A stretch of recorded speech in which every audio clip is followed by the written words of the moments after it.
On représente souvent les vecteurs comme des flèches, pointant d'un endroit à un autre. Cette image simple nous aide à visualiser des quantités ayant à la fois une magnitude et une direction, comme la force agissant sur un objet ou la vitesse d'une particule en mouvement. Mais le monde des vecteurs s'étend bien au-delà de ces flèches familières. Il englobe une structure mathématique vaste et élégante connue sous le nom d'espace vectoriel. Imaginez un monde construit non pas seulement sur des points, mais sur des lignes entières s'étendant à l'infini. Imaginez des plans s'étendant sans fin dans toutes les directions. Ce ne sont là que des aperçus du domaine des espaces vectoriels où les objets mathématiques interagissent et se combinent d'une manière qui reflète le monde physique et au-delà. Les espaces vectoriels fournissent un langage puissant pour décrire et manipuler ces objets, débloquant une compréhension plus profonde de tout, du mouvement des planètes au comportement des particules subatomiques. Ils constituent l'échafaudage sur lequel repose une grande partie des mathématiques et de la physique moderne. Au fond, un espace vectoriel est une collection d'objets appelés vecteurs, ainsi que deux opérations fondamentales, l'addition vectorielle et la multiplication scalaire. Ces vecteurs peuvent être représentés de différentes manières, que ce soit graphiquement, algébriquement, ou même dans des dimensions plus abstraites. Ces opérations nous permettent de combiner des vecteurs de manière significative, tout comme nous additionnons des nombres ou les multiplions par des constantes. L'addition vectorielle et la multiplication scalaire sont les outils de base qui nous permettent de manipuler et d'explorer les propriétés des vecteurs.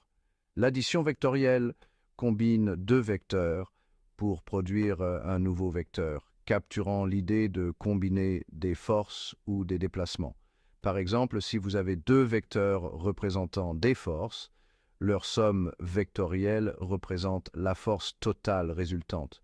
Par exemple, imaginez que vous poussez une boîte avec deux forces simultanément. Chaque force peut être représentée par un vecteur et la combinaison de ces forces peut être visualisée par l'addition de ces vecteurs. Le mouvement résultant de la boîte peut être représenté par la somme vectorielle des deux forces individuelles. Cette somme vectorielle nous donne une idée claire de la direction et de la magnitude du mouvement résultant. La multiplication scalaire met à l'échelle un vecteur par un facteur numérique, modifiant sa magnitude mais pas sa direction. Cela signifie que nous pouvons augmenter ou diminuer la taille d'un vecteur sans changer son orientation. Pensez à multiplier la vitesse d'une voiture par 2, la voiture se déplace dans la même direction mais à une vitesse 2 fois plus élevée. Cette opération est cruciale pour comprendre comment les vecteurs peuvent être ajustés en fonction des besoins spécifiques.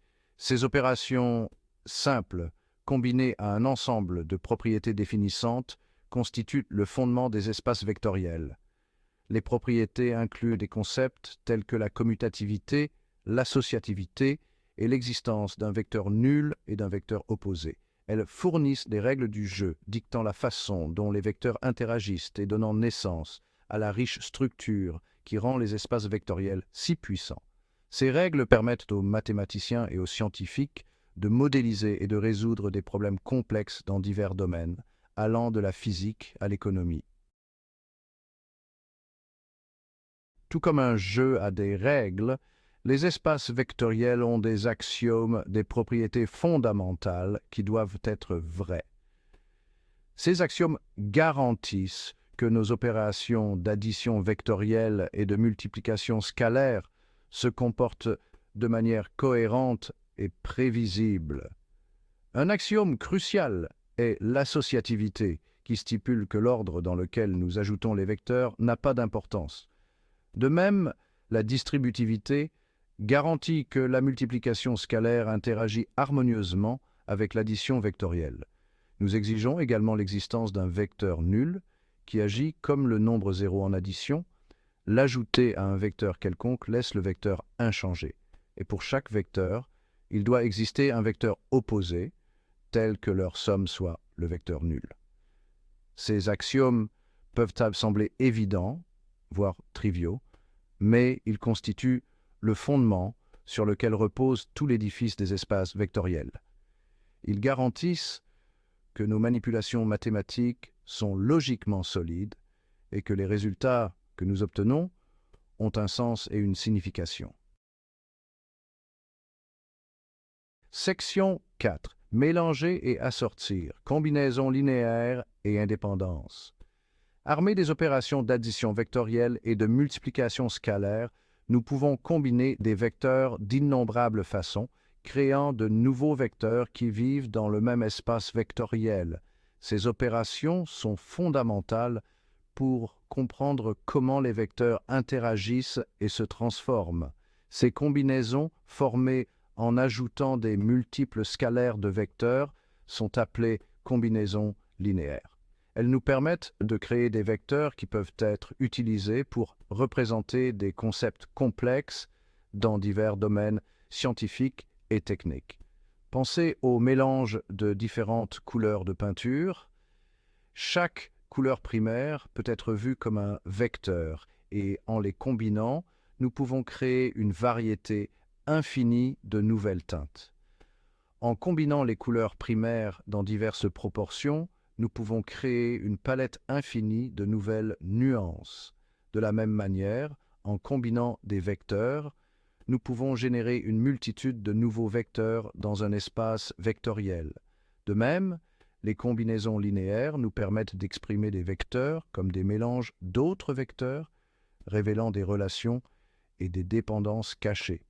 Cela est crucial pour comprendre la structure sous-jacente de l'espace vectoriel. Un concept crucial dans ce contexte est l'indépendance linéaire. Sans indépendance linéaire, nous ne pourrions pas distinguer les vecteurs uniques dans un espace vectoriel. Un ensemble de vecteurs est linéairement indépendant si aucun vecteur de l'ensemble ne peut être exprimé comme une combinaison linéaire des autres. Cela signifie que chaque vecteur apporte une nouvelle dimension et une nouvelle perspective à l'espace vectoriel. En substance, chaque vecteur indépendant ajoute une nouvelle dimension à notre espace vectoriel, élargissant la gamme de vecteurs que nous pouvons atteindre par des combinaisons linéaires. Cela enrichit notre compréhension et notre capacité à manipuler des vecteurs dans divers contextes.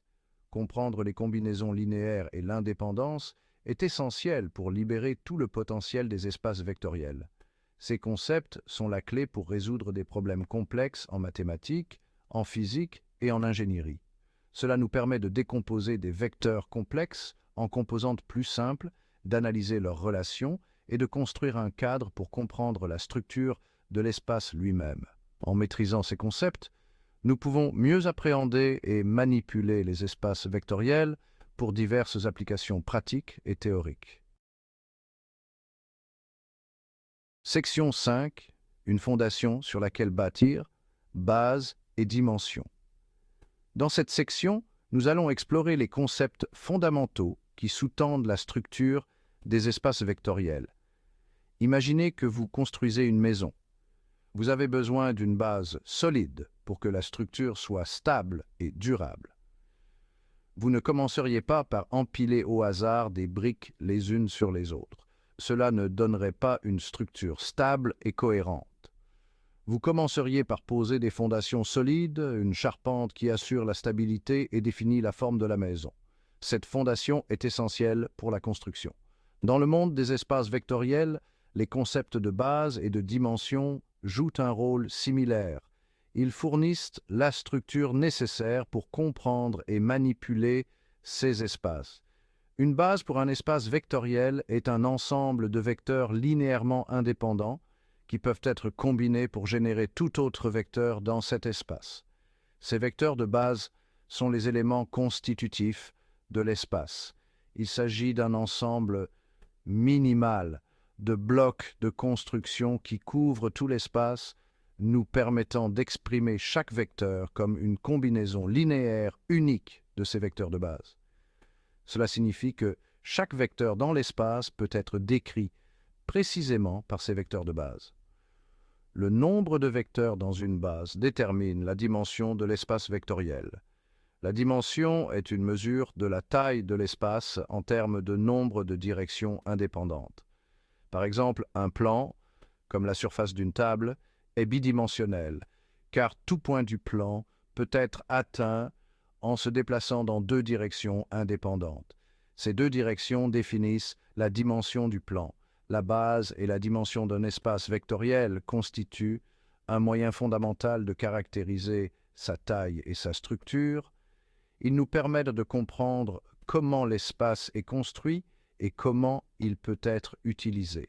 Ce sont des concepts essentiels en algèbre linéaire qui ont des implications considérables dans des domaines allant de l'infographie à la mécanique quantique.